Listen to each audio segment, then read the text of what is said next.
ವೀಕ್ಷಕರೇ, ನಾವು ಇತ್ತೀಚೆಗೆ ಸ್ಟಡಿ ಹಾಗೂ ರೆಫರ್ ಮಾಡದಂತ ಈ ಒಂದು ಕೇಸ್ ನಮಗೆ ತುಂಬಾನೇ ಡಿಸ್ಟರ್ಬ್ ಅನ್ನ ಮಾಡದಂತ ಒಂದು ಕೇಸ್. ಇಂಥ ಎಷ್ಟೋ ಮನಸ್ಸನ್ನ ಕದಡುವಂತ ಕ್ರೈಮ್ ಕೇಸ್ಗಳ ಬಗ್ಗೆ ಈ ವಾಹಿನಿಯಲ್ಲಿ ನಾವು ನಿಮ್ ಜೊತೆ ಚರ್ಚೆ ಮಾಡಿದ್ದೀವಿ.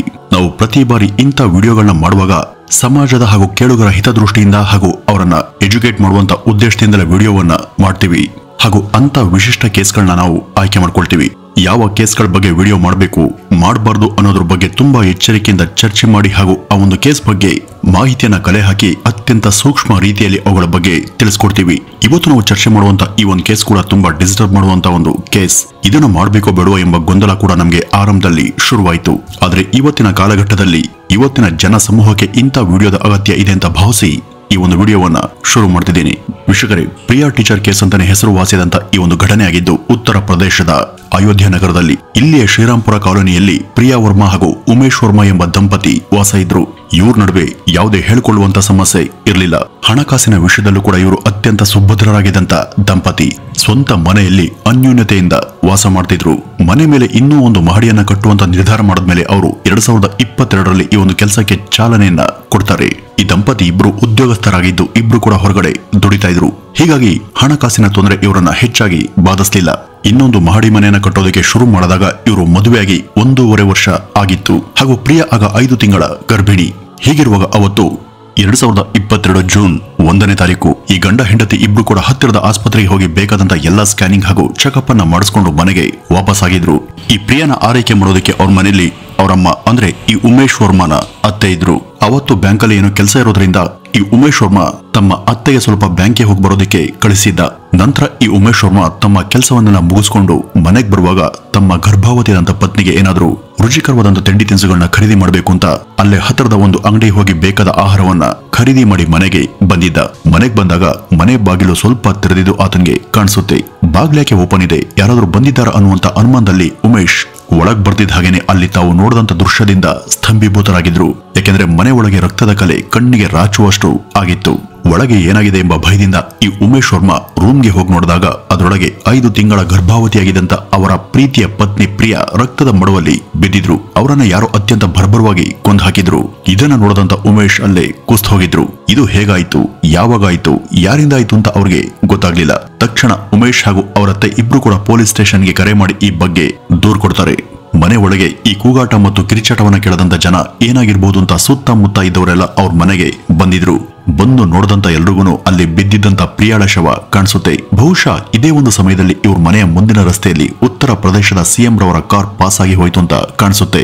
ಅವರು ಯಾವುದೋ ಪಾರ್ಟಿ ಮೀಟಿಂಗ್ ಅಂತ ತಮ್ಮವ್ರ ಜೊತೆ ಆ ಒಂದು ರೋಡಲ್ಲಿ ಅವತ್ತು ಹೋಗ್ತಿದ್ರು. ಆ ಮನೆ ಪಕ್ಕದಲ್ಲಿ ಪ್ರಿಯಾರವರ ಮನೆ ಇರೋದ್ರಿಂದ ಈ ಸುದ್ದಿ ಅವತ್ತು ಸಿಕ್ಕಾಬಟ್ಟೆ ವೈರಲ್ ಆಯ್ತು.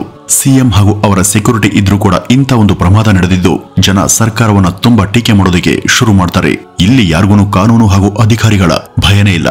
ಸರ್ಕಾರದ ಸೆಕ್ಯೂರಿಟಿ ವ್ಯವಸ್ಥೆ ತುಂಬಾ ಸಡಿಲ ಅಂತೆಲ್ಲ ಸುದ್ದಿ ವಾಹಿನಿಗಳು ಸೋಷಿಯಲ್ ಮೀಡಿಯಾಗಳೆಲ್ಲ ಈ ಒಂದು ಸುದ್ದಿ ವಾದ ವಿವಾದಕ್ಕೆ ಒಳಗಾಗಿ ಇದರಿಂದ ಪೊಲೀಸರು ಕೂಡ ತುಂಬಾ ಒತ್ತಡ ಹೆಚ್ಚಾಗುತ್ತೆ.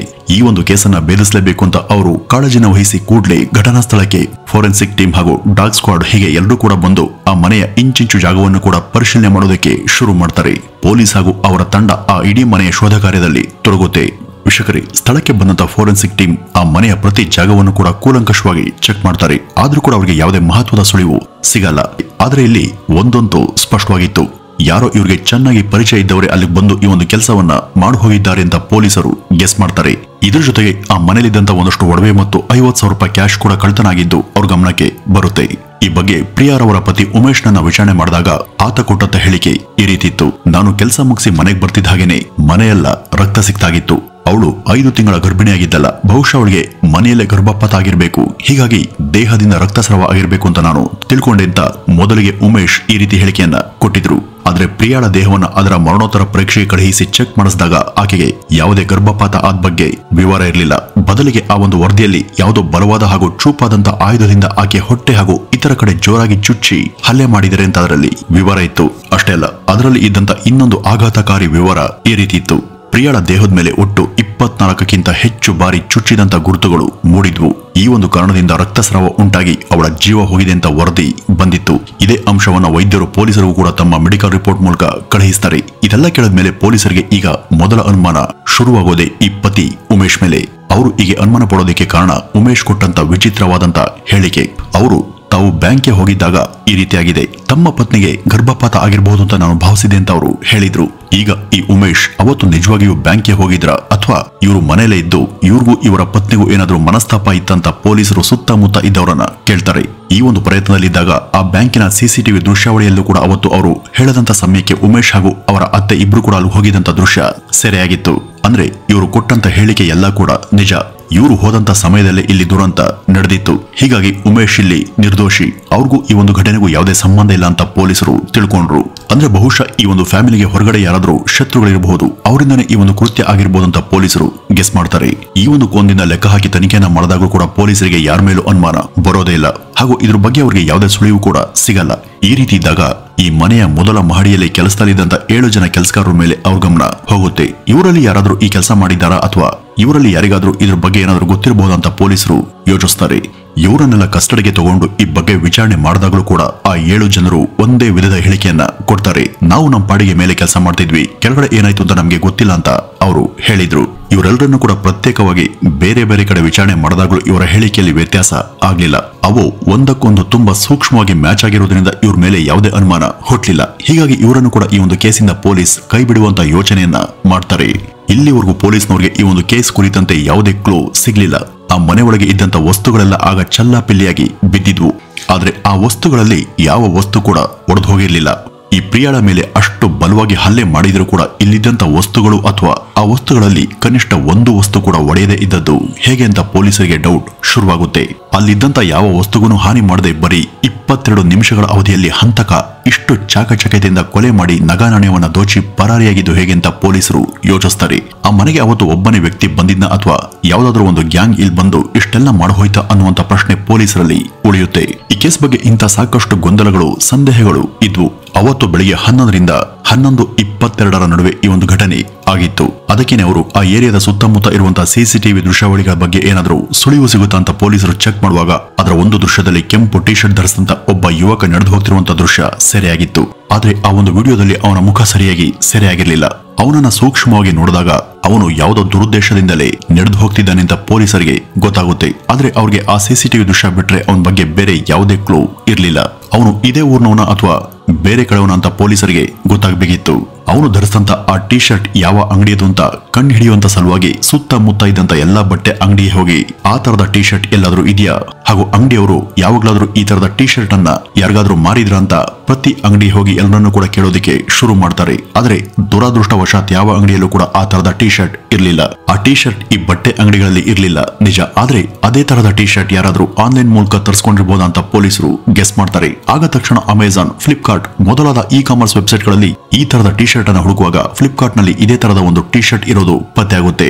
ಆಗ ತಕ್ಷಣ ಅದರ ಮುಖ್ಯಸ್ಥರಿಗೆ ಕರೆ ಮಾಡುವಂತ ಪೊಲೀಸರು ಅವರನ್ನ ಸಂಪರ್ಕ ಮಾಡಿ ಈ ಟಿ ಶರ್ಟ್ ನಿಮ್ಮಲ್ಲಿ ಇದೆಯಾ, ಇದು ಯಾವ ಬ್ರಾಂಡ್, ಸುತ್ತಮುತ್ತ ಇರುವಂತ ಯಾವ ಸ್ಥಳಗಳಿಗೆ ಇದನ್ನ ಡಿಸ್ಟ್ರಿಬ್ಯೂಟ್ ಮಾಡಿದ್ದೀರಾ ಅಂತ ಮಾಹಿತಿ ಕೇಳ್ತಾರೆ. ಪೊಲೀಸರು ಇಷ್ಟೆಲ್ಲ ರಿಸ್ಕ್ ಅನ್ನ ತಗೊಂಡು ತನಿಖೆ ಮಾಡಿದ್ದು ವ್ಯರ್ಥ ಆಗ್ಲಿಲ್ಲ. ಇದರಿಂದ ಅವರ ವಿಚಾರಣೆಗೆ ಅತಿ ಮುಖ್ಯವಾದಂತಹ ಮಾಹಿತಿ ಒಂದು ಸಿಗುತ್ತೆ. ಇದೇ ತರದ ಟಿ ಶರ್ಟ್ ಅನ್ನ ಫ್ಲಿಪ್ಕಾರ್ಟ್ ನವರು ಅದೇ ಒಂದು ಏರಿಯಾದ ಒಬ್ಬ ಯುವಕನಿಗೆ ಸೇಲ್ ಮಾಡಿದ್ದು ಅಂತ ಪೊಲೀಸರಿಗೆ ಗೊತ್ತಾಗುತ್ತೆ. ಅಂದ್ರೆ ಪ್ರಿಯಾ ಅವರ ಮನೆಯಿಂದ ಸುಮಾರು 200 ಮೀಟರ್ನಷ್ಟು ದೂರ ಇದ್ದಂತ ಒಂದು ಮನೆಯಿಂದ ಯಾರೋ ಒಬ್ಬ ಯುವಕ ಕೆಲವು ದಿನಗಳ ಹಿಂದೆ ಅಷ್ಟೇ ಈ ಒಂದು ಟಿ ಶರ್ಟ್ ಅನ್ನ ಆರ್ಡರ್ ಮಾಡಿ ತರಿಸಿಕೊಂಡಿದ್ದರ ಬಗ್ಗೆ ಪೊಲೀಸರಿಗೆ ಮಾಹಿತಿ ಸಿಗುತ್ತೆ. ತಕ್ಷಣ ಅವನ ವಿಳಾಸ ಪಡೆದು ಅಲ್ಲಿಗೆ ಹೋದಂತ ಪೊಲೀಸರು ಆ ಮನೆಯ ಡೋರ್ ಅನ್ನ ಬಡಿದಿದ್ರು. ಆಗ ಅವರು ನಿರೀಕ್ಷೆ ಮಾಡಿದ ಹಾಗೇನೆ ಅದರೊಳಗಿಂದ ಒಬ್ಬ ಯುವಕ ಹೊರಗಡೆ ಬಂದಿದ್ದ. ಅವನನ್ನ ಪೊಲೀಸರು ವಿಚಾರಣೆ ಮಾಡಿದಾಗ ಅವನ ಮಾತು ಮತ್ತು ಸಂವಾದದಲ್ಲಿ ಪೊಲೀಸ್ಗೆ ಸಾಕಷ್ಟು ಅನುಮಾನವನ್ನ ಹುಟ್ಟಿಸುತ್ತೆ. ಪೊಲೀಸರ ಎಲ್ಲಾ ಪ್ರಶ್ನೆಗಳಿಗೆ ಆ ಯುವಕ ಬಹುತೇಕ ಅಸಂಬದ್ಧವಾಗಿನ ಉತ್ತರವನ್ನ ಕೊಡ್ತಿದ್ದ. ಇದೆಲ್ಲವನ್ನ ಗಮನಿಸಿದಂತ ಪೊಲೀಸರು, ನಿನ್ನ ಹತ್ರ ಟಿ ಶರ್ಟ್ ಇದೆಯಲ್ಲ, ಅದೇ ಕೆಂಪು ಬಣ್ಣದು, ಅದನ್ನ ಸ್ವಲ್ಪ ತಗೊಂಡ್ ಬಾ ಅಂತ ಹೇಳಿದ್ರು. ಅವ್ರು ಹೇಳಿದಂತೆನೆ ಆ ಯುವಕ ಆ ಟಿ ಶರ್ಟ್ ನ ಅವ್ರಿಗೆ ತಂದ್ಕೊಟ್ಟಿದ್ದ. ಅದನ್ನ ಫೋರೆನ್ಸಿಕ್ ಟೀಮ್ಗೆ ಪರಿಶೀಲನೆಗೆ ಅಂತ ಪೊಲೀಸರು ಕಳಿಸಿಕೊಡ್ತಾರೆ. ಆಗ ಈ ಪ್ರಿಯಾಳ ರಕ್ತದ ಸ್ಯಾಂಪಲ್ ಆ ಟಿ ಶರ್ಟ್ ಮೇಲಿದ್ದಂತ ರಕ್ತದ ಕಲೆಯ DNA ತುಂಬಾ ಪರ್ಫೆಕ್ಟ್ ಆಗಿನೇ ಮ್ಯಾಚ್ ಆಗಿತ್ತು. ಆಗ ಈ ಕ್ರೈಮ್ ಮಾಡಿದ್ದು ಇವನೆಂತ ಕನ್ಫರ್ಮ್ ಆಗಿ ಪೊಲೀಸರು ಅವನನ್ನ ತಮ್ಮ ವಶಕ್ಕೆ ಪಡಿತಾರೆ. ನಂತರ ಪೊಲೀಸರ ವಿಚಾರಣೆ ವೇಳೆ ಆ ಯುವಕ ಕೊಟ್ಟಂತ ಒಂದು ಹೇಳಿಕೆ ಈ ಒಂದು ಕೇಸ್ಗೆ ಪ್ರಮುಖವಾದಂತ ಟ್ವಿಸ್ಟ್ ಅನ್ನ ಕೊಡುತ್ತೆ. ವೀಕ್ಷಕರೇ, ಪೊಲೀಸರಿಗೆ ಈಗ ಸಿಕ್ಕಿ ಬಿದ್ದಿದ್ದಂತ ಆ ಯುವಕನ ಹೆಸರು ವೈಭವ್ ಸಿಂಗ್. ಅವನಿಗೆ ಆಗ ಕೇವಲ 17 ವರ್ಷ ವಯಸ್ಸು. ಆದ್ರೆ ಅವನು ನೋಡೋದಕ್ಕೆ ಸ್ವಲ್ಪ ದೊಡ್ಡ ಯುವಕನ ರೀತಿ ಇದ್ದ. ಈ ಹುಡುಗ ಇನ್ನು ಸೆಕೆಂಡ್ PUC ಓದ್ತಿದ್ದ.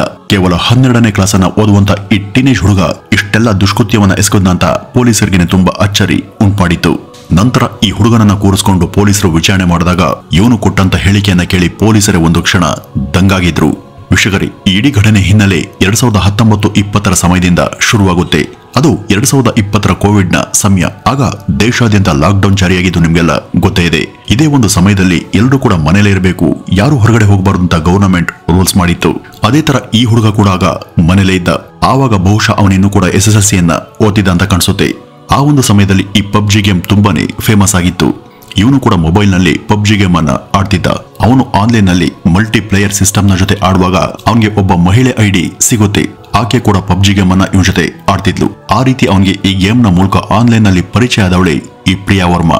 ಈ ಪ್ರಿಯಾ ವರ್ಮಾ ಕೂಡ ಟೈಮ್ ಪಾಸ್ಗಾಗಿ ಗೇಮ್ ಆಡ್ತಿದ್ಲು. ಒಬ್ಬರ ಅಕೌಂಟ್ ಅನ್ನ ಇನ್ನೊಬ್ರು ಚೆಕ್ ಮಾಡುವಾಗ ಅವರಿಬ್ರು ಕೂಡ ಅದೇ ಏರಿಯಾದ ವಾಸಿಗಳು ಅಂತ ಅವರಿಗೆ ಗೊತ್ತಾಗುತ್ತೆ. ಸ್ವಭಾವದ ಸಂಕೋಚದ ವ್ಯಕ್ತಿಯಾದಂತ ವೈಭವ್ ಸಿಂಗ್ ತಾನು ಯಾರ ಜೊತೆನೂ ಕೂಡ ಹೆಚ್ಚು ಮಾತಾಡ್ತಿರ್ಲಿಲ್ಲ. ಮೊದಲಿಗೆ ಅವಳ ಜೊತೆ ಕೂಡ ಯಾವುದೇ ಟಚ್ ಅಲ್ಲಿ ಇರ್ಲಿಲ್ಲ. ಆದ್ರೆ ನಿಧಾನವಾಗಿ ಆಕೆ ಅದೇ ಏರಿಯಾದ ನಿವಾಸಿ ಅಂತ ಗೊತ್ತಾದ್ಮೇಲೆ ಅವಳ ಪ್ರೊಫೈಲ್ ಅನ್ನು ಓಪನ್ ಮಾಡಿ ಅವ್ರ ಬಗ್ಗೆ ಸಾಕಷ್ಟು ವಿವರವನ್ನು ತಗೊಂಡು ನಿಧಾನವಾಗಿ ಚಾಟಿಂಗ್ ಅನ್ನ ಶುರು ಮಾಡೋದಕ್ಕೆ ಪ್ರಯತ್ನಿಸ್ತಾನೆ. ಇನ್ನು ಮನೆಯಲ್ಲಿ ಈ ಪ್ರಿಯಾಗೆ ಯಾವುದೇ ಕೆಲಸ ಇರ್ಲಿಲ್ಲ. ಹಾಗಾಗಿ ಆಕೆ ಕೂಡ ಮೊಬೈಲ್ ನಲ್ಲಿ ಈ ರೀತಿ ಗೇಮ್ ಮಾಡ್ತಾ ಅವನ ಜೊತೆ ಚಾಟ್ ಮಾಡ್ತಿದ್ಲು. ಇದೇ ರೀತಿ ಇದ್ದಂತ ಇವರ ಗೆಳೆತನ ಹಾಗೂ ಸಂಬಂಧ ತೀವ್ರ ಸ್ವರೂಪವನ್ನ ಪಡಿತಾ ಹೋಗುತ್ತೆ. ಇಲ್ಲಿ ಇನ್ನೊಂದು ಮುಖ್ಯ ವಿಷಯ ಏನಂದ್ರೆ, ಈ ಪ್ರಿಯಾಗೆ ಆಗ 32 ವರ್ಷ ವಯಸ್ಸು. ಆದ್ರೆ ಈತನಿಗಾಗ ಸುಮಾರು 15 ವರ್ಷ ಇರಬಹುದು. ಅದು ಅಲ್ಲದೆ ಪ್ರಿಯಾ ತಾನೊಬ್ಬ ಪ್ರೈಮರಿ ಶಾಲಾ ಶಿಕ್ಷಕಿ ಆಗಿದ್ದವರು. ವಯಸ್ಸಲ್ಲಿ ಇಬ್ಬರ ನಡುವೆ ತುಂಬಾ ಅಂತರ ಇತ್ತು. ಆರಂಭದಲ್ಲಿ ಇವರ ಸಂಬಂಧ ಒಬ್ಬ ಟೀಚರ್ ಹಾಗೂ ಸ್ಟೂಡೆಂಟ್ ಮಧ್ಯೆ ಇರುವಂತಹ ಸಂಬಂಧ ತರನೇ ಇತ್ತು. ನಂತರ ಇವರ ಮಾತುಕತೆ ಇವರ ಸಂಬಂಧದ ಗತಿಯನ್ನೇ ನಿಧಾನವಾಗಿ ಬದಲಿಸೋದಿಕ್ಕೆ ಶುರು ಮಾಡುತ್ತೆ. ಇವರ ಮಧ್ಯೆ ಇದ್ದಂತ ಸಂಬಂಧ ಬೇರೆ ಸ್ವರೂಪ ಪಡೆಯುವ ಕಡೆ ಹೆಜ್ಜೆಯನ್ನ ಹಾಕುತ್ತೆ. ಈ ಪ್ರಿಯಾ ಆ ಹುಡುಗನ ಕಡೆ ಆಸಕ್ತಿಯನ್ನ ತೋರಿಸಿದ್ರಿಂದ ಟೀನೇಜ್ ವಯಸ್ಸಿನ ಆ ಹುಡುಗನಿಗೂ ಕೂಡ ಅವಳ ಕಡೆ ಅನೇಕ ತರಹದ ಭಾವನೆಗಳು ಉಂಟಾಗೋದಕ್ಕೆ ಶುರುವಾಗಿದ್ವು. ನಿಧಾನವಾಗಿ ಇವರು ಯಾರು ಇಲ್ಲದಂತ ಸಮಯದಲ್ಲಿ ಗುಟ್ಟಾಗಿ ಮೀಟ್ ಆಗ್ತಿದ್ರು. ಪ್ರಿಯಾಳ ಮನೆಯಲ್ಲಿ ಯಾರು ಇಲ್ಲದಿರುವಂತ ಸಮಯದಲ್ಲಿ ವೈಭವ್ ಬಂದು ಹೋಗ್ತಿದ್ದ. ಆ ರೀತಿ ಬಂದಾಗ ಅವರಿಬ್ರು ಕೂಡ ತುಂಬಾ ಹೊತ್ತು ತಮ್ಗೆ ಬೇಕಾದ ಹಾಗೆ ಏಕಾಂತವಾಗಿ ಸಮಯವನ್ನ ಕಳೀತಿದ್ರು. ಆ ಹುಡುಗ ಎಲ್ಲರೂ ಇದ್ದಾಗಲೂ ಕೂಡ ಮನೆಗೆ ಬರ್ತಿದ್ದ. ಆದ್ರೂ ಕೂಡ ಇವ್ರ ಬಗ್ಗೆ ಯಾರಿಗೂ ಅನುಮಾನ ಬರ್ಲಿಲ್ಲ. ಯಾಕೆಂದ್ರೆ ಈಕೆ PU ಟೀಚರ್ ಹಾಗೂ ಆ ಹುಡುಗ ಸ್ಟೂಡೆಂಟ್. ಗುರು ಶಿಷ್ಯರು ಏನೋ ಟ್ಯೂಷನ್ಗೆ ಈ ರೀತಿ ಮೀಟ್ ಆಗ್ತಿರಬಹುದು ಅಂತ ಮನೆಯವರೆಲ್ಲ ತಿಳ್ಕೊಂಡಿದ್ರು. ಆದ್ರೆ ಅಲ್ಲಿ ಅಸಲಿ ವಿಷಯನೇ ಬೇರೆ ಇತ್ತು. ಇದೇ ತರ ಮುಂದಿನ 2 ವರ್ಷಗಳ ಕಾಲ ಇವರ ಈ ಸಂಬಂಧ ಮುಂದುವರಿಯುತ್ತೆ. ಆಗ ವೈಭವ್ಗೆ 17 ವರ್ಷ ವಯಸ್ಸು. ಈ ಒಂದು ಸಮಯದಲ್ಲಿ ಆತನಿಗೆ ಇದ್ದಕ್ಕಿದ್ದ ಹಾಗೆ ತಾನು ಮಾಡ್ತಿರೋದು ತಪ್ಪು ಅಂತ ಅನ್ಸೋದಕ್ಕೆ ಶುರುವಾಗುತ್ತೆ. ಈ ಒಂದು ವಿಷಯ ಏನಾದ್ರೂ ತನ್ನ ಮನೆಯವರಿಗೆ ಗೊತ್ತಾದ್ರೆ ನಾನು ಮಾಡ್ತಿರುವಂತ ಕೆಲಸಕ್ಕೆ ಅವರು ತಲೆ ತಗ್ಗಿಸ್ಬೇಕಾಗುತ್ತೆ ಅಂತ ಅವನಿಗೆ ಭಯ, ಚಿಂತೆ ಎರಡೂ ಕೂಡ ಶುರುವಾದ್ವು. ಯಾವಾಗ ಅವನಿಗೆ ಈ ರೀತಿ ಆತ್ಮಾವಲೋಕನ ಆಯ್ತೋ ಆಗ ಅವನು ಇದನ್ನ ಇಲ್ಲಿಗೆ ಸ್ಟಾಪ್ ಮಾಡೋಣ ಅಂತ ಸ್ವಯಂ ನಿರ್ಧಾರವನ್ನ ತೆಗೆದುಕೊಳ್ತಾನೆ. ಈ ಬಗ್ಗೆ ಒಂದ್ಸಲ ಪ್ರಿಯಾಗೂ ಕೂಡ ಅವನು ಹೇಳಿದ್ದ.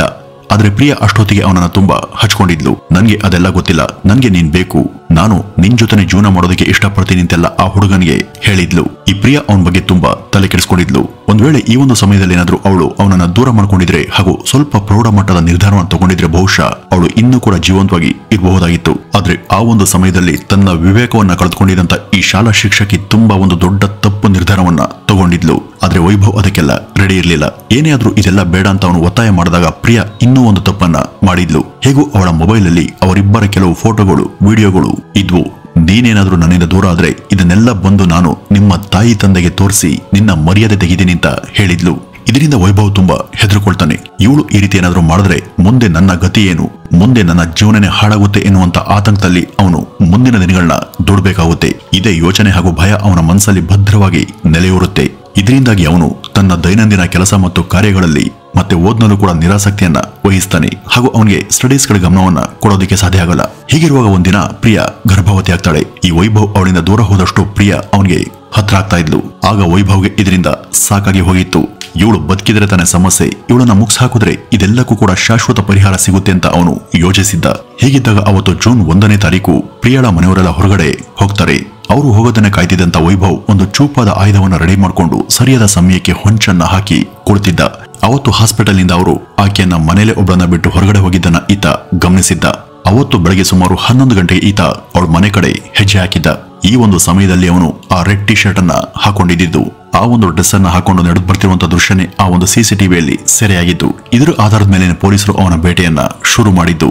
ಅವತ್ತು ಅವಳ ಮನೆಗೆ ಬಂದಂತ ಈ ವೈಭವ್ ಆ ಬಲವಾದ ಆಯುಧವನ್ನ ತನ್ನ ಡ್ರೆಸ್ ಒಳಗೆ ಬಚ್ಚಿಟ್ಕೊಂಡಿದ್ದ. ಅವನನ್ನ ನೋಡಿದವಳೆ ಈ ಪ್ರಿಯಾ ಖುಷಿಯಿಂದ ಬರಮಾಡ್ಕೊಳ್ತಾಳೆ.